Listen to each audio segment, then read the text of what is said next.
Hello नमस्ते साथीहरू अनि welcome to my dear lifestyle blog. अनि आज चाहिँ म तपाईँहरूलाई मेरो लाइसेन्स बिलबुकको लिन जाँदैछु कि म चाहिँ त्यही भएर त्यही भिडियो चाहिँ तपाईँहरूलाई यो देखाउँदैछु। अनि मेरो चाहिँ एकै दिनमा 3000 जतिको चिट काटिदिनु भयो कि हाम्रो ट्राफिक सरहरूले। अनि त्यही भएर धेरै त्यो के भन्छ लिन गएको थिएन कि त्यही भएर लिन जाँदै गरेको भिडियो चाहिँ यसो भ्लग मार्फत देखाइदिउँ भनेर हो। तपाईँहरूलाई कस्तो लाग्छ लाइक कमेन्ट सेयर गरिदिनु होला, सब्सक्राइब गरिदिनु होला।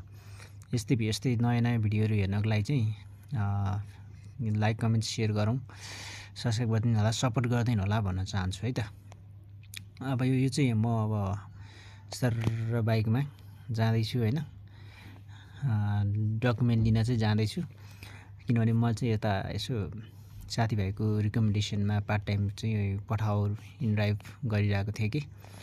अनि पठाउ इन ड्राइभ गर्ने क्रममा चाहिँ हाम्रो ट्राफिक सरहरूले अब अलिकति अरूहरूलाई भन्दा चाहिँ पठाउ इन ड्राइभ गर्ने साथीहरूलाई चाहिँ अलि हेपेको जस्तो तरिकाले अनि बोलाइ चिट काटिदिने के गर्नुहुँदो रहेछ। अनि योपालि चाहिँ म पनि धेरै मर्का परेँ। एकै दिनमा 3000को भनेको चिट भनेको चाहिँ एकदम ठुलो अमाउन्ट हो। हामीले पनि बल्ल बल्ल अब जस गाह्रो हुन्छ नि त हामीलाई नि कमाउनलाई होइन। म त्यहाँ माथि पार्ट टाइम गर्ने मान्छेलाई झनै गाह्रो भयो।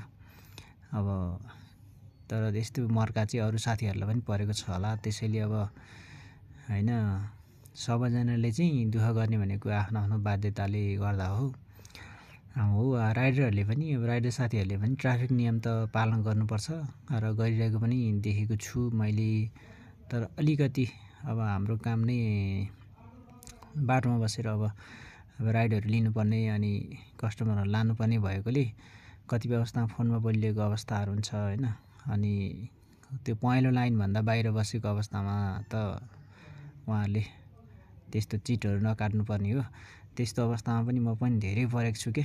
त्यही भएर हाम्रो ट्राफिक सरहरूले चाहिँ अर्को के सजेसन पनि दिन चाहन्छु भने त्यस्तो अवस्थालाई बुझिदिनु होला। अनि डकुमेन्टहरू चाहिँ तपाईँहरूले फिजिकल डकुमेन्ट लानुभएको लानु छ भने चाहिँ हामी बसेको ठाउँ भन्दाखेरि चाहिँ टाढा चाहिँ नलानु होला कि। टाढा लाँदाखेरि चाहिँ के हुन्छ भने हामीलाई लिन आउनलाई गाह्रो हुन्छ होइन। हामीले फाइन त तिर्नुपर्छ नै। त्यसैले हामी बस्ने ठाउँतिर कि त डकुमेन्ट पठाइदिनु भयो सजिलो हुन्थ्यो होइन भनेर चाहिँ भन्न चाहन्छु। टाढा हुँदाखेरि चाहिँ पेट्रोल खर्च गरेर जानु पऱ्यो नि त। त्यही भएर हस्, धन्यवाद।